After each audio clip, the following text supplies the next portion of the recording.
ایک تصور ہمارے لوگوں کے اندر یہ پایا جاتا ہے کہ اللہ بے نیاز ہے، اللہ بے نیاز ہے،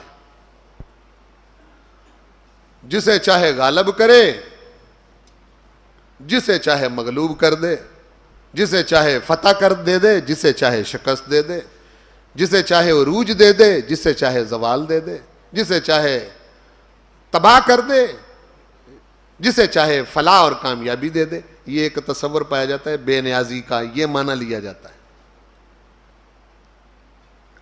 میں یہ سمجھتا ہوں کہ یہ رب ذوالجلال والاکرام کی ذات اور شان اور مرتبہ جو ہے، یہ ہم بات تو کرتے ہیں اور سبھی کرتے ہیں۔ آپ دیکھیں جب کوئی غلط قسم کا بندہ ہمارے اوپر آ جاتا ہے، مسلط ہو جاتا ہے، تو ہمارے لوگوں کا پتہ کیا جواب ہے؟ کہتے ہیں جی بس جی یہ اللہ کا کام ہے۔ کیا کہتے ہیں؟ یہ اللہ کا کام ہے، جس کو چاہے یہاں بٹھا دے۔ ایسا نہیں ہے۔ اچھا اللہ بے نیاز ہو اور بندے مایوس ہوں، یعنی اللہ بے نیاز ہو اور قدرتوں والا ہو اور بندے مایوس ہوں، تو پھر تو اللہ اور بندے کے درمیان جو ابدیت کی، عبودیت کی جو نسبت ہے کہ یہ بندہ ہے وہ اللہ ہے، اور یہ بھی پتہ ہے کہ اللہ کے مقابلے میں کل کائنات کوئی حیثیت نہیں رکھتی۔ آپ کی اس وقت کی سپر پاوریں کیا، یعنی اس وقت کے بین الاقوامی سطح کے شیطان کیا حیثیت رکھتے ہیں؟ بولو۔ رب ذوالجلال والاکرام کے مقابلے میں ان کی کوئی حیثیت ہے؟ کوئی حیثیت نہیں۔ اور بندے مایوس۔ بندے پریشان اس وجہ سے ہیں، اور ساتھ ہی ایک منٹ نہیں لگاتے، کہتے ہیں بے نیاز ہے۔ اور وہ بڑے مقصد کے لیے جو آیت نصر من اللہ و فتح قریب قرآن میں اتری تھی، ان کو ہم نے اپنے الیکشن کے اشتہاروں میں لکھنا شروع کر دیا۔ پتہ ہی نہیں نصر من اللہ کیا ہے اور وہ فتح قریب کیا ہے، خبر ہی نہیں۔ بالکل اس طرح کہ جب کوئی کالا دھن اکٹھا کر کے، بلیک منی اکٹھی کر کے، غلط قسم کے ذرائع سے مال کما کے، ایک عالی شان عمارت بنا کے اس کے ماتھے پر لکھ دے ھذا من فضل ربی،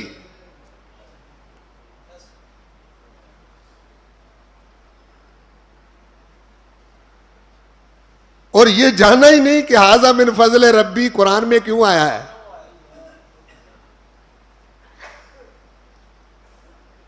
یہ بات ہے یا نہیں؟ ٹھیک ہے۔ تو اس لیے اگر اللہ بے نیاز ہو اور بندے اسی کے ہوں، بولو، بندے اسی کو ماننے والے ہوں، اور کامیاب جو ہے وہ غیر ہوتے جائیں جن کا اللہ سے تعلق ہی نہیں، جن کا اللہ سے تعلق ہی نہیں۔ عجیب بے نیازی ہے، بندے پٹ رہے ہیں، مار کھا رہے ہیں، اور اس کو پتہ ہی نہیں کہ مجھے ماننے والوں کا حال کیا ہے۔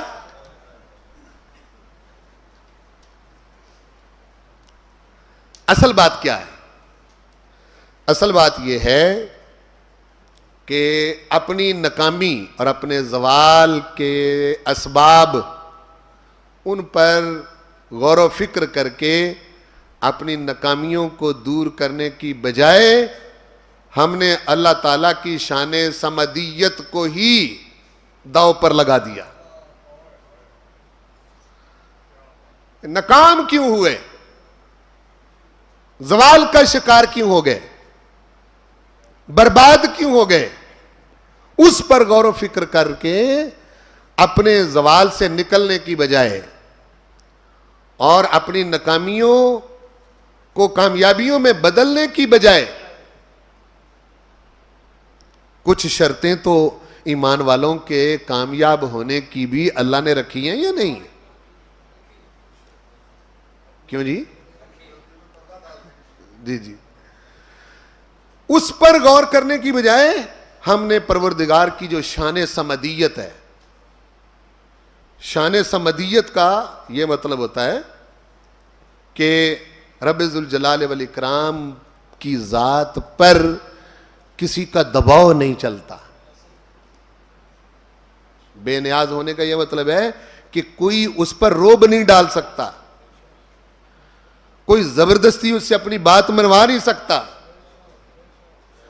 کوئی یہ حیثیت نہیں رکھتا کہ وہ یہ کہے کہ خدا وہ کرتا ہے جو میں چاہتا ہوں. یہ اس کی شان صمدیت ہے. اس کا یہ مطلب نہیں ہے کہ آپ اپنی ناکامیوں اور زوال کی وجہ اللہ تعالیٰ کی بے نیازی کو قرار دیتے رہیں. یہ شان صمدیت اور چیز ہے. آپ سمجھے نا جی؟ اچھا، اب میں پہلے اگلی بات ذکر کر کے اب میں پھر اس بات کی طرف آتا ہوں. اللہ نے اپنی ایک شان بیان کی ہے قرآن مجید میں. پہلے میں نے اگلی بات کی ہے، اب پیچھے آ رہا ہوں واپس. قرآن مجید میں اللہ کا دعویٰ ہے کہ میں ہرگز ظالم نہیں ہوں.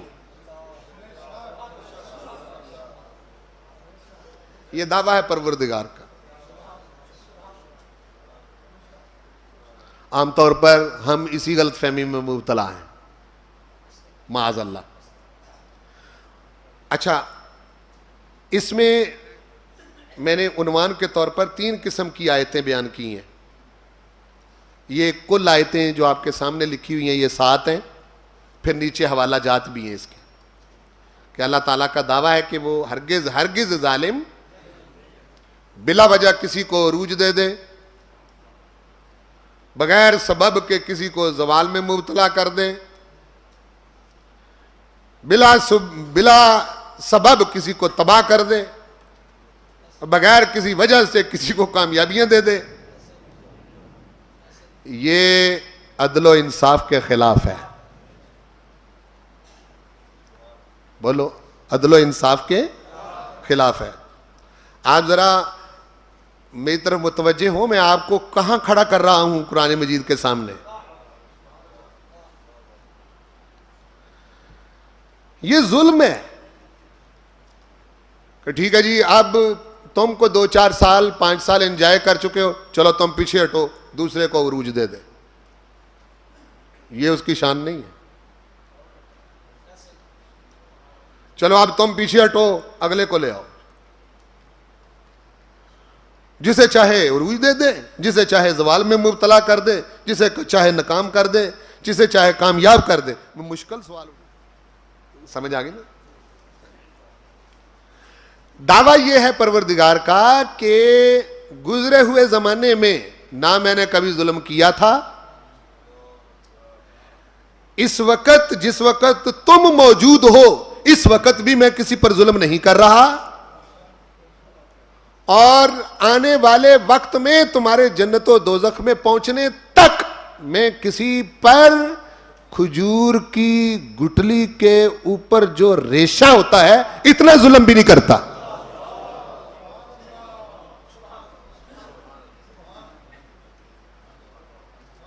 توجہ ہے؟ اب آپ قرآن کے سامنے کھڑے ہیں، تینوں آیتیں پڑھیں، تینوں قسم کی. میں ان کا مفہوم عرض کرتا ہوں. سورہ ہود آیت نمبر 101، یہ ماضی سے متعلق ہے، جو اب تک ہو چکا. آدم علیہ السلام سے ہم سے پہلے، آج کے دن سے پہلے جو کچھ ہو چکا، جس وقت ہم موجود ہیں اب سے پہلے جو کچھ ہو چکا. فما وما ظلمناہم، ہم نے ان پر ظلم نہیں کیا. ولیکن ظلموا انفسہم، لیکن انہوں نے اپنی جانوں پر خود ظلم کیا.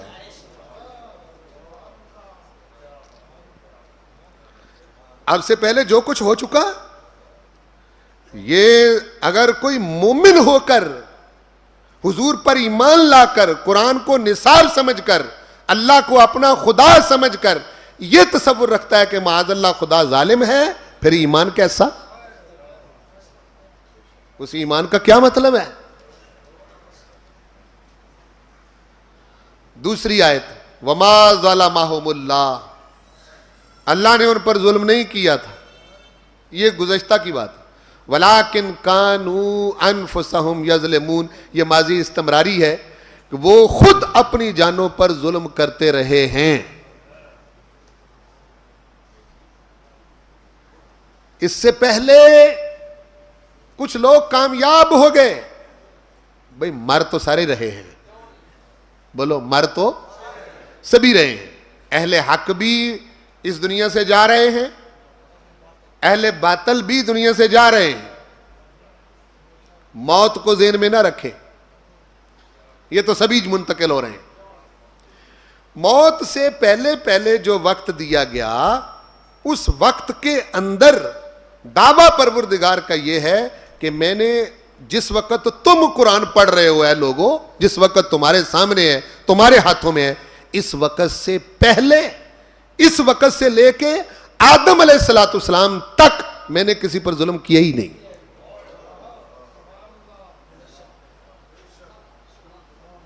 غور فرمایا؟ اب آپ اگلی جو دو آیتیں ہیں ان کو دیکھیں، یہ حال سے متعلق ہیں، اس وقت،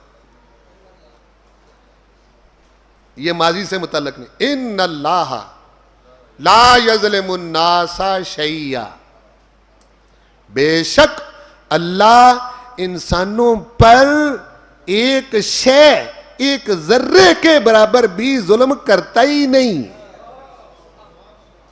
یہ گزرے ہوئے زمانے کی بات نہیں ہو رہی، اب کی، آج کی بات ہے۔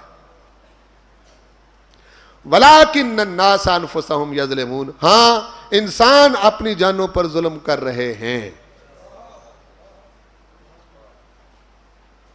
حال سے متعلق دوسری دیکھ، پھر فرمایا ان اللہ لا یظلم مثقال ذرہ، اب فرمایا بے شک اللہ تعالی ایک ذرے کے برابر بھی کسی پر ظلم نہیں کرتا ہے۔ موجودہ ہو گیا، یہ دعویٰ قرآن مجید میں پروردگار کا ہے۔ اب آئندہ کی بات کر لیں، فرمایا وَوَجَدُوا مَا عَمِلُوا حَاضِرًا، جتنے انسان تم ہو، وجدو یہ پالیں گے، ما عملو جو عمل کیا، حاضرہ سامنے، جو کر کے آئے ہیں یہ اپنے سامنے پالیں گے، یہ آگے کی بات ہو رہی ہے، اپنے سامنے پالیں گے۔ وَلَا يَظْلِمُ رَبُّكَ أَحَدًا، حبیب پیارے تیرا رب کسی پر ظلم نہیں کرے گا۔ مخاطب کیا محبوب کو، لا یظلم ربک، محبوب تیرا رب احدن کسی ایک پر بھی ظلم نہیں کرے گا، آگے کی بات ہے۔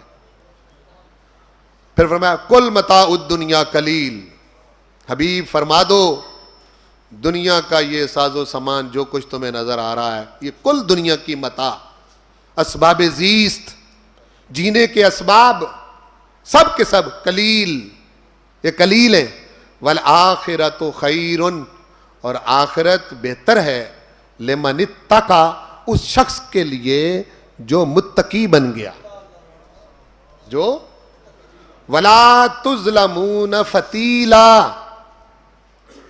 اور ایک دھاگے کے برابر بھی کسی پر ظلم نہیں کیا جائے گا۔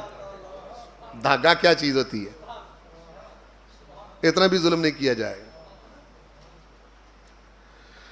پھر سورۃ النساء کی جو آیت نمبر 124 ہے، فَأُولَٰئِكَ يَدْخُلُونَ الْجَنَّةَ، جو لوگ یہاں اس کی مرضی کے مطابق زندگی گزار کے گئے ہیں وہ جنت میں داخل ہو جائیں گے، جنت میں، وَلَا يُظْلَمُونَ نَقِيرًا، اور ان پر کھجور کی گٹلی کے ریشے کے برابر بھی ظلم نہیں کیا جائے گا. لو جی 2+2/4 کے مطابق فیصلہ تو ہو گیا ہے جی. اب آپ غور فرمائیں کہ کیا قرآن مجید کی طرف کبھی آپ اس انداز سے متوجہ ہوئے؟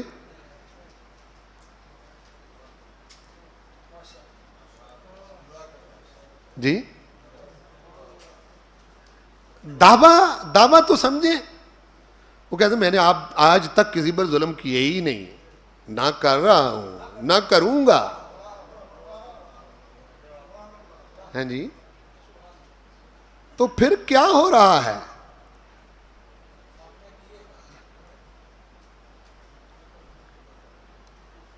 یعنی پھر ہم کہاں کھڑے ہیں؟ کیا کر رہے ہیں؟ وہی بات کہ اللہ بے نیاز ہے، جسے چاہے غالب کر دے، جسے چاہے مغلوب کر دے، جسے چاہے زوال دے دے، جسے چاہے عروج دے دے، جسے چاہے تباہ کر دے، جسے چاہے کامیاب کر دے. عجیب بات ہے بھائی. اللہ کی بے نیازی کا معنی عجیب سمجھا ہے. اس کی شان صمدیت کو ہی داؤ پر لگا دیا ہے. اب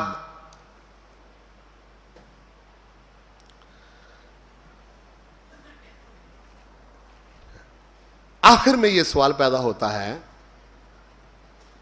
کہ پھر یہ جو انسان کامیاب ہوتے ہیں اور ناکام ہوتے ہیں، اب انسان کی 3 حیثیتیں ہیں. ایک وہ اکیلا تنہا ہے اپنی ذات میں، ایک وہ جب دوسروں سے مل کے زندگی بسر کرتا ہے تو معاشرہ بنتا ہے، اور جب معاشرے آپس میں یکجا ہوتے ہیں تو قومیں بنتی ہیں.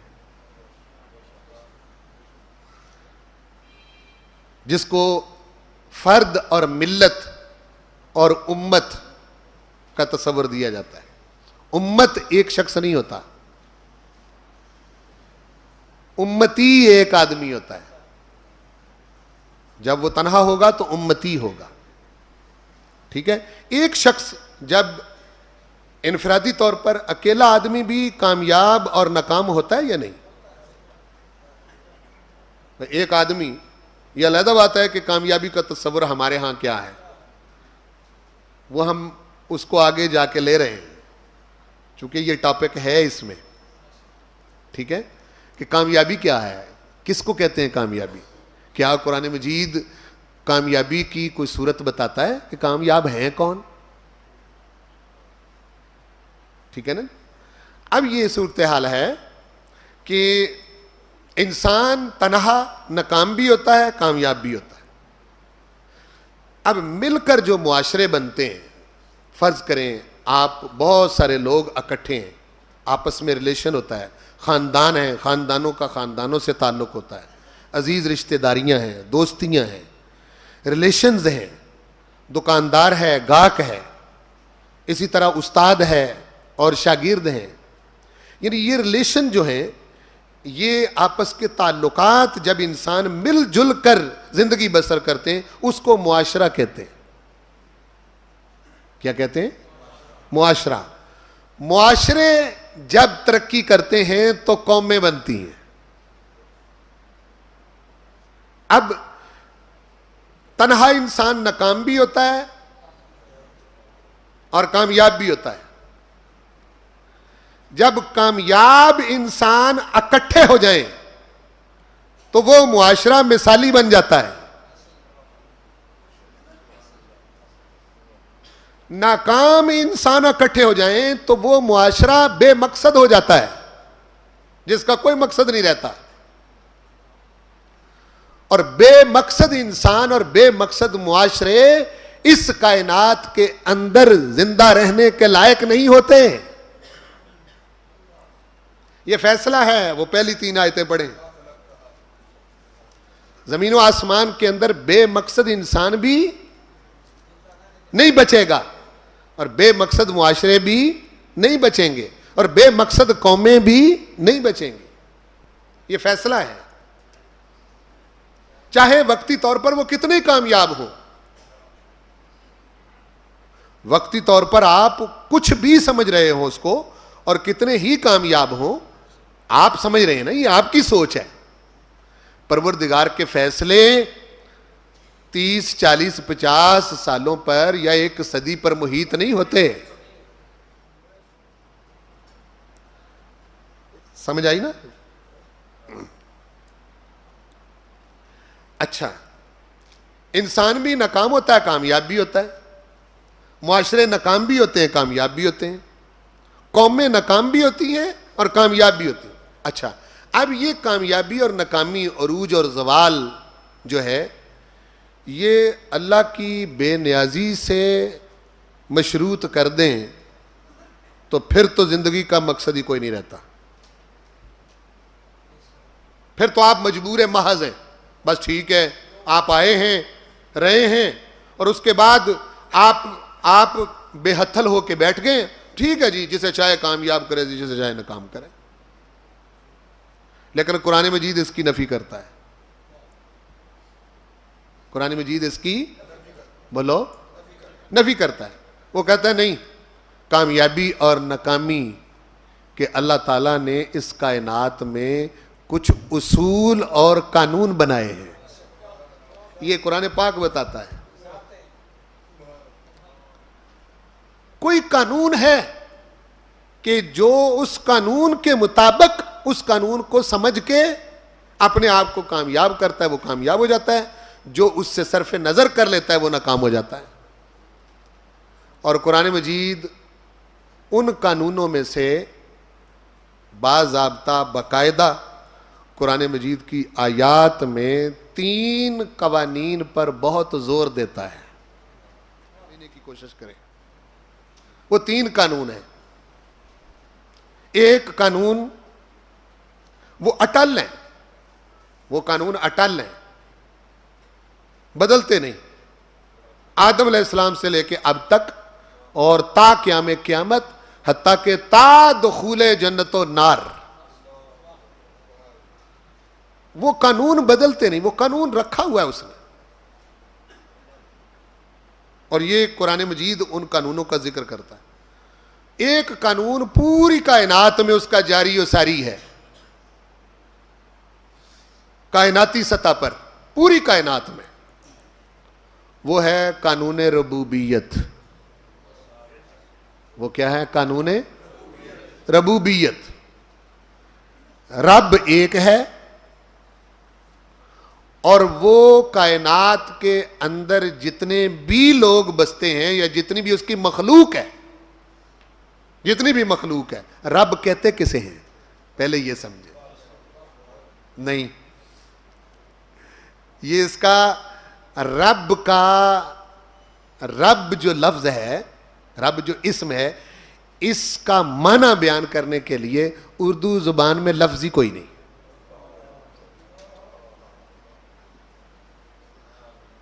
اردو زبان میں لفظ ہی کوئی نہیں.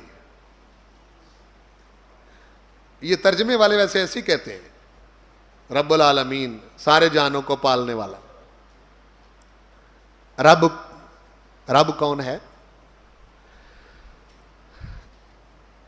رب کو کسی شے کو پیدا کرنے کے لیے خام مال کی ضرورت نہیں ہوتی. سمجھے میری بات کو ذرا. کسی بھی چیز کو، کسی بھی شے کو، خواہ وہ آسمان ہو، زمین ہو، درخت ہوں، آپ ہوں، میں ہوں، یعنی کائنات کے اندر، کل کائنات کے اندر جس چیز کو وہ پیدا کرتا ہے اس کے لیے اسے اولاً خام مال کی ضرورت نہیں کہ پہلے اس کا را مٹیریل ہو، پھر اس کو مرتب کرے، پھر وہ شے بنائے. یہ اس کو رب نہیں کہتے. اب آپ اس کو ایک لفظ میں نہیں بیان کر سکتے. ٹھیک ہے؟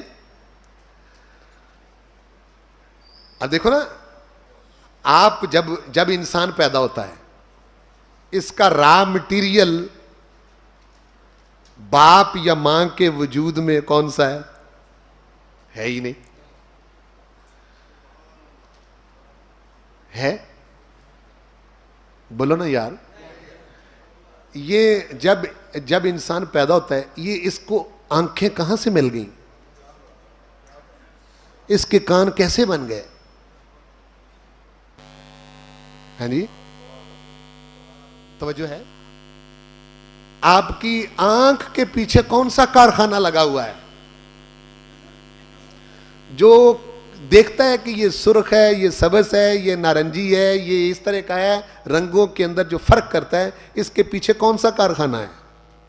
یہ جو چربی ہے. ہڈیاں جو ہیں ان کے اندر کون سی صلاحیت ہے جن سے یہ سنتا ہے؟ اور یہ کہاں سے یہ مٹیریل آ گیا جس سے اس کو بنایا گیا ہے؟ بولو نا جی. اتنا بڑا آسمان، اس کا را مٹیریل کہاں پڑا ہوا تھا اس نے بنایا ہے؟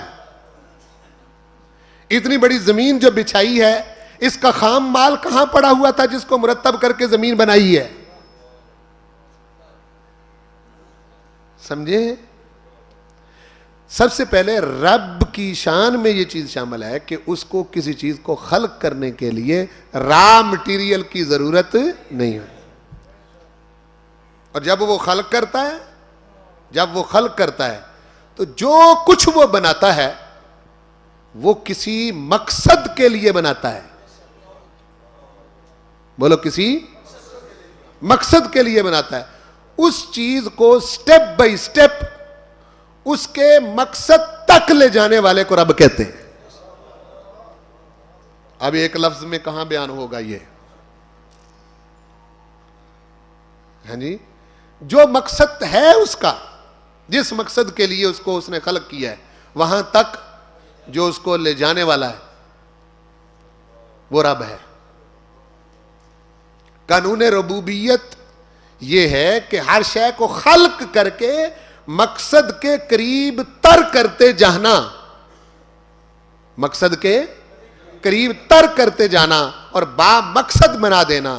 یہ کائنات کے اندر اللہ تعالیٰ نے قانون ربوبیت اس کائنات کی ساخت اور اس کی بناوٹ کے اندر رکھا ہے. میں نے تو ایک دو ایگزامپل دیا، آپ آگے بڑھتے جائیں، خود کو دیکھیں. اسی لیے قرآن بار بار کہتا ہے وَفِي أَنفُسِكُمْ أَفَلَا تُبْصِرُونَ. اپنے اندر جھانک کے دیکھو، اندھے تو نہیں ہو. یعنی اس پر آپ غور فرمائیں نا جی. میں اور آپ آخر بنے ہیں نا جی. بنانے والا کون ہے؟ اللہ. یہ جس وقت میں اور آپ پیدا ہوئے تھے اس وقت اتنے ہی تھے جتنے ہیں؟ نہیں. کچھ وجود، پھر اس کو مقصد کے قریب تر کیا، پھر اور کیا، پھر اس کے اور قریب، پھر کامل کیا. ایک وقت تک عقل نہیں دی، ایک وقت تک دانت نہیں دیے، ایک وقت تک سمجھ نہیں دی، پھر وہ آگے بڑھاتا جاتا ہے، اس کو اوپر لے جاتا ہے. تو جب یہ اپنی تعریفیں کرنے لگتا ہے انسان، آواز آتی ہے قرآن میں ہی فَلَا تُزَكُّوا أَنفُسَكُمْ، اپنی پاکیاں نہ بولا کر، هُوَ أَعْلَمُ بِمَنِ اتَّقَىٰ، وہ جانتا ہے تم میں سے متقی کون ہے. هُوَ أَعْلَمُ بِكُمْ إِذْ أَنشَأَكُمْ مِنَ الْأَرْضِ، وہ تمہیں تب سے جانتا ہے جس وقت اس نے تمہیں زمین سے پیدا کیا تھا. وَإِذْ أَنْتُمْ أَجِنَّةٌ فِي بُطُونِ أُمَّهَاتِكُمْ، جس وقت تم اپنی ماں کے بطن میں جنین تھے اس وقت سے جانتا ہوں میں تجھے.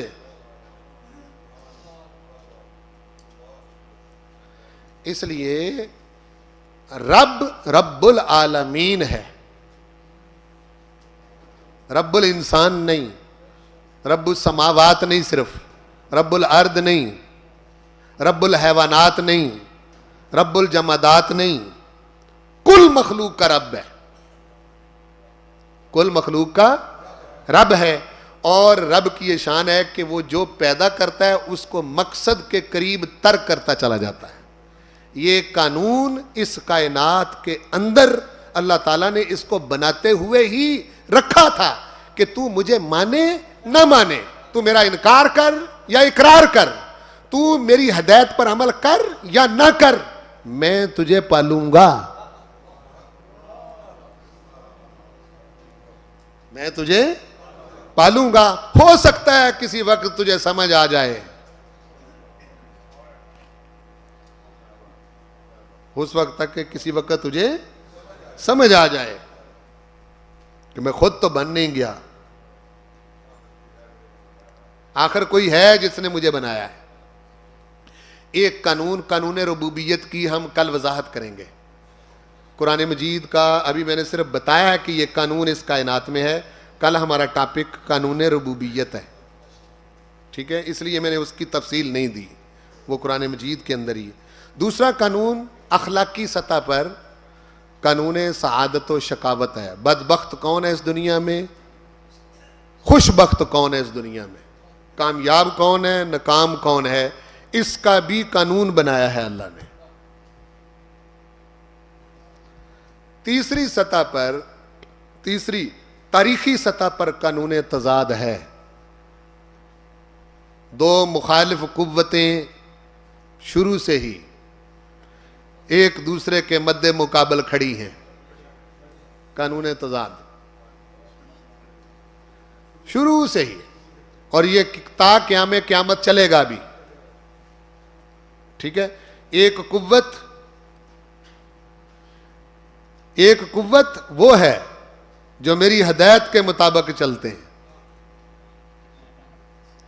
ایک قوت وہ ہے جو میرے نبیوں کی ہدایت کے مطابق چلتے ہیں، ایک قوت وہ ہے جو میری دی ہوئی ہدایت علم بالوحی جو ہے، جو کسی دوسری جگہ سے اس طرح کا علم میسر ہی نہیں آ سکتا، ہو ہی نہیں سکتا، ایک طاقت وہ ہے، اور ایک طاقت وہ ہے جو میری ہدایت کے خلاف چلتے ہیں۔ یہ دو قوتیں ہیں، ان کے درمیان جنگ ہے، جنگ جاری ہے۔ اب سے پہلے تک میں نے اپنوں کو کبھی ناکام ہونے نہیں دیا،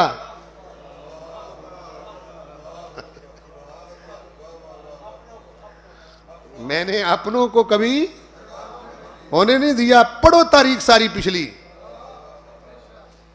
ٹھیک ہے؟ اور جو مجھ سے اور میرے حبیب سے اور میرے رسولوں سے ہٹ گئے ان کو میں نے کبھی کامیاب ہونے نہیں دیا۔ یہ تاریخی سطح پر قانون تضاد ہے۔ ہماری اس سے نظر ہٹ جائے قرآن کی ان آیتوں سے اور ہم ان کو لے کر اس کی طرف متوجہ نہ ہوں تو ہمیں پتہ کیسے چلے؟ اب ہمارے اگلے 3 ٹاپک ہوں گے، 3 موضوع ہوں گے۔ ایک دن قانون ربوبیت، ایک دن قانون سعادت و شقاوت، ایک دن قانون تضاد جو قرآن بیان کرتا ہے۔ اگلے 3 دن میں 3 دن کا عنوان میں نے بتا دیا آپ کو۔ کل انشاءاللہ قانون ربوبیت کے لیے ہم قرآن پاک کی آیتوں سے حوالے لیں گے، ٹھیک ہے؟ پھر قانون سعادت و آپ کل جتنے بھی اس وقت کام کر رہے ہیں، آپ اکیلے ہیں تب، کسی تنظیم کے ساتھ ہیں تب، کسی گروہ میں ہیں تب، کسی امت میں ہیں تب، جہاں بھی آپ دیکھیں گے آپ کو یہی قانون جو ہے انسانوں کے اوپر لاگو ہوتے نظر آئیں گے۔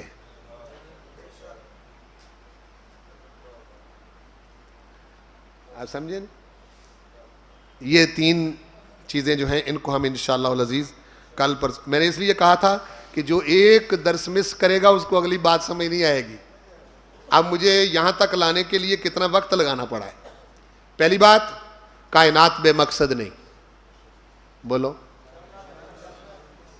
یہ کھیل تماشا نہیں، کائنات ہم نے بنائی ہی ایسے ہے کہ اس میں صرف حق کامیاب ہو سکتا ہے، باطل کامیاب ہو ہی نہیں سکتا۔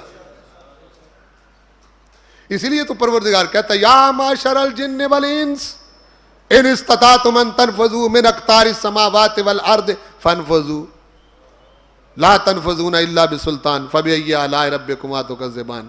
تم بڑے طاقتور ہونا، جنوں انسانوں، آسمان و زمین سے باہر نکل کے تو دکھاؤ، میرے شکنجے میں ہو، کڑکی تمہارے اوپر لگی ہوئی ہے، اور پھر تم سمجھ بیٹھے ہو کہ خداوند کریم جو ہے وہ کوئی طاقت نہیں رکھتا۔ میں جب چاہوں اور میرے چاہنے کو میری بے نیازی سے تعبیر نہ کرنا. میں دیکھتا ہوں کہ بندوں کا فیصلہ کب کرنا ہے, قوموں کا فیصلہ کب کرنا ہے, امتوں کا فیصلہ کب کرنا ہے. ہم کبھی لوگوں کو کامیاب کرتے ہیں لیکن اس کے پیچھے ایک قانون ہے, کبھی لوگوں کو ناکام کرتے ہیں اس کے پیچھے ایک قانون ہے, اور وہ قانون ہم نے سب سے پہلے اپنے محبوب کو سمجھایا تھا. یہی بات مولانا ظفر علی خان نے کہی تھی کہ جو فلسفیوں سے حل نہ ہوا اس کا وہ راز ایک کملی والے نے بتلا دیا چند اشاروں میں.